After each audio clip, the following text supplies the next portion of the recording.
Salam. Günün ən nəzərə çarpan mövzularının müzakirəsi ilə nəzər nöqtəsi efirdədir. Bugün qlobal böhranın ölkəmizə təsirlərinin azaldılması istiqamətində görülən və yaxud görülməli olan tədbirlər barədə danışacağıq və bu tədbirlərdən gözləntilərimiz.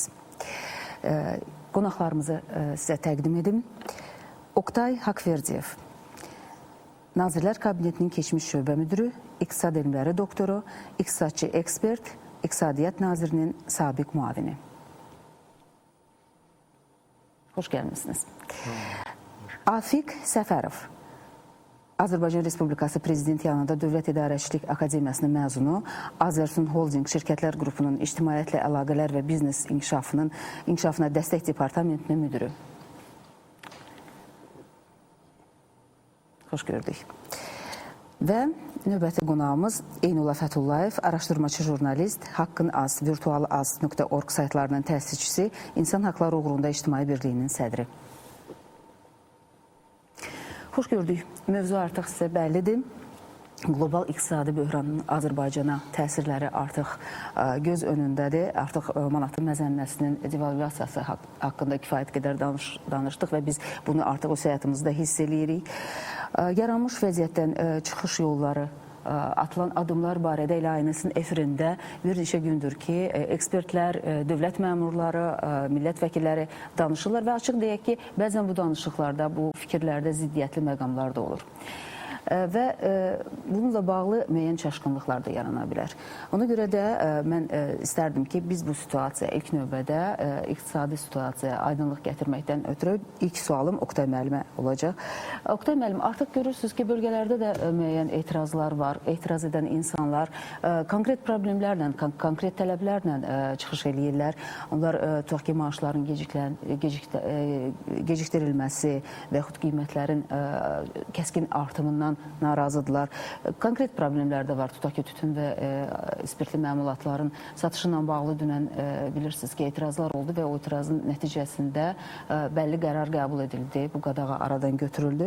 Həmçinin un məmulatlarının, demək, unun ümumiyyətlə qiymətinin artımı və eşitdik ki, bugün Füzulidə demək, unun qiymətinin aşağı endirilməsi ilə bağlı topdan satış məntəqələrə göstərişlər verilir.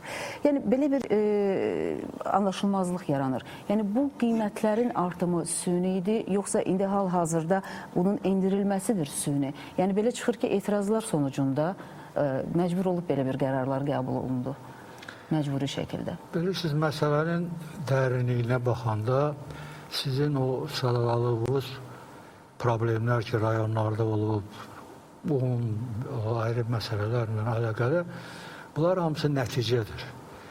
Səbəb isə dünyada gedən qlobal böhrandan gedir.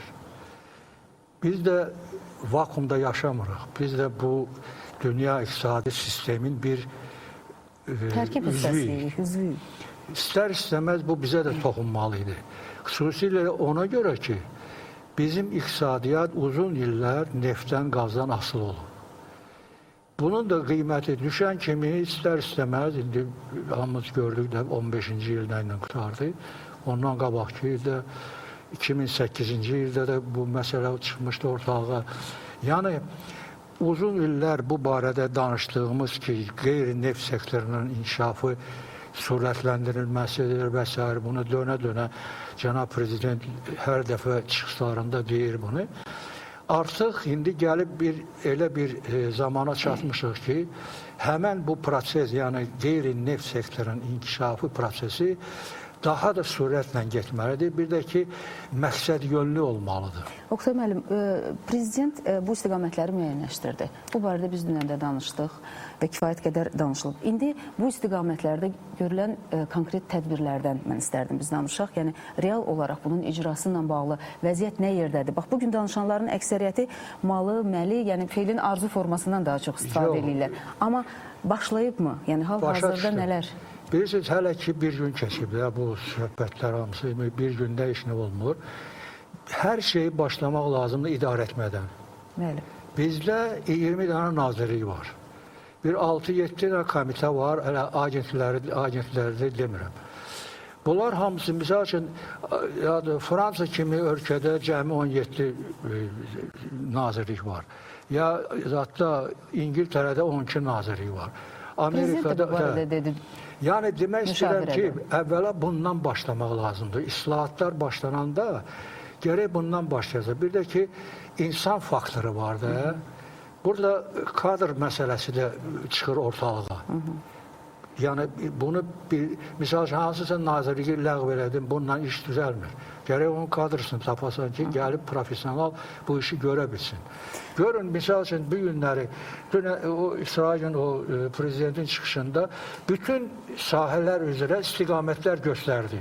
İndi müvafiq strukturlar həmən bu deməli istiqamətlər üzrə proqramlar hazırlanmalıdır. Məndə olan informasiyaya görə bu günləri İqtisadi İnkişaf Nazirliyi ilə Maliyyə Nazirliyi bir yerdə böyük bir anti-böhran proqram hazırlanır.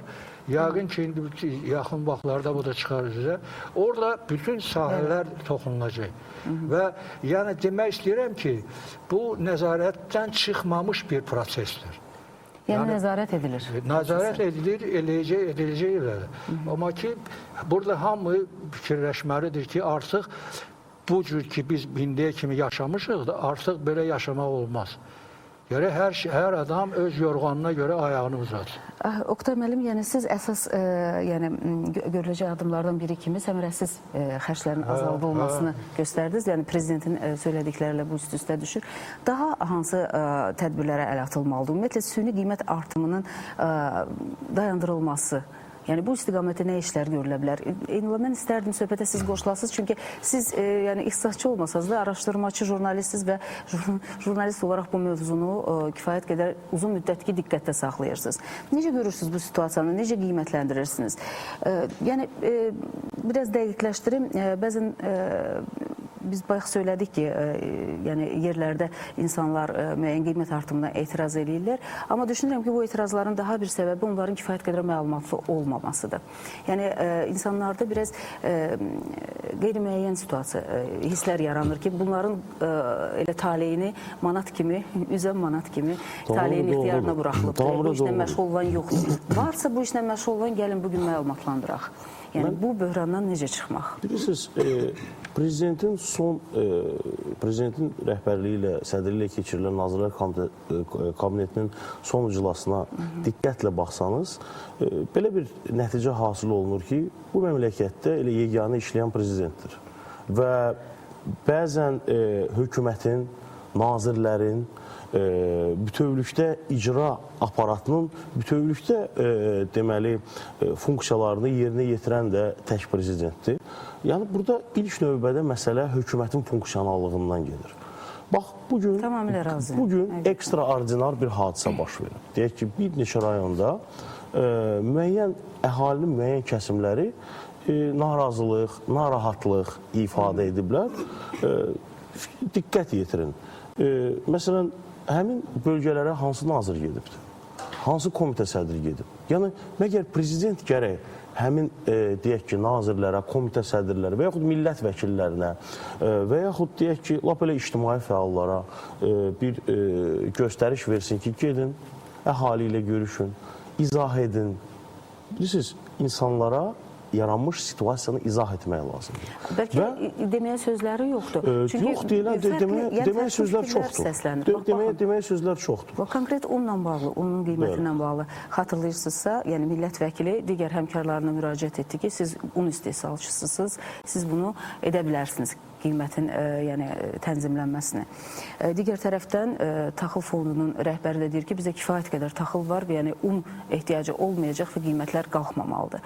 Başqa bir fikirlər də səslənir ki, bu taxıl yəni nə dərəcədə yararlıdır, yararlı deyil. Müxtəlif fikirlər səslənir, bilirsiniz. Və sonra da yəni göstəriş əsasında onun qiyməti azaldılır. Amma bu bir qanuna uyğunluq əsasında olmalıdır, doğrumu? Burada bir problem də var ki, əfsuslar olsun ki, Azərbaycanda hələlik bunu dövlət başçısı çıxışında tez-tez qeyd edir, tam mənada bazar iqtisadiyyatının qanunları hələlik işləmir. Yəni, əslində bütün bu qiymətlər göstəriş əsasında deyil, bazarda müəyyən edilməlidir. Bunun da bir çox səbəbləri var. Prezident bu haqda danışdı son çıxışda. İnhisarçı fəsadçılıq ən böyük problem, mübarizə aparılır. Hər dəfə buna bu mənfi və hesab edirəm ki, ən zərərli tendensiyaya qarşı mübarizəyə səsləyirlər. Hələlik nəticə azdır, amma ümid edək ki, nəticələr olacaq. Amma burada əsas məsələ nədən gedir? Yəni, söhbət ondan gedir ki, ən yaralı və ağrılı problemləri müəyyən etmək lazımdır. Düzdür. Bugün ən yaralı və ağrılı problem nədir? Devalvasiya baş verib, deyək ki. Bəli. Amerika Federal Rezerv Sistemi dolların uçot stavkasını, dolların qiymətini qaldırıbdır. Amma bunun Azərbaycanda istehsal olunan mallarının qiymət artımına nə aidiyyatı var? Ona nə dəxli var? Ən böyük problem budur. Düşünürəm ki, növbəti qonağımız söhbətə Və narahatlıq da məhz bu səbəbdən yaranır. Və prezident də çıxışında da bunu dəfələrlə qeyd etdi ki, deməli, spekulyasiyalara yer verilir, dəllallar, işbazlar, eyni zamanda artıq bunlar üçün geniş meydan açılıbdır. Bunu da edən kimlərdir? Bunu da edən müəyyən dövlət strukturlarına bağlı olan insanlardır. Ona görə də deyirəm ki, burada müəyyən həm hüquqi mexanizmlər, həm də iqtisadi mexanizmlər işə salınmalıdır. Bu işə salınmasa, etiraz dalğası davam edəcəkdir. Və bugün artıq ilk həyəcan təbiridir. Yerli məhsulların qiymətinin artırılmaması ilə bağlı ölkə başçısının və ümumiyyətlə ictimaiyyət fəallarının səsləndirdiyi fikirlərə rəğbən biz müşahidə edirik ki, artıq yerli istehsalla bağlı bəzi məhsulların qiyməti artıb. Məsələn, biz bir neçə dəfə Azərsunu tənqid etmişik və hesab edirəm ki, haqqlı tənqid etmişik. Ki, niyə qalxır? Qiymətlər niyə qalxır? Azərsu niyə qalxır? Bir dəqiqə, bəs o sualın cavabını qısa bir aradan sonra biz qonağımızdan soruşacağıq, alacağıq o cavabı.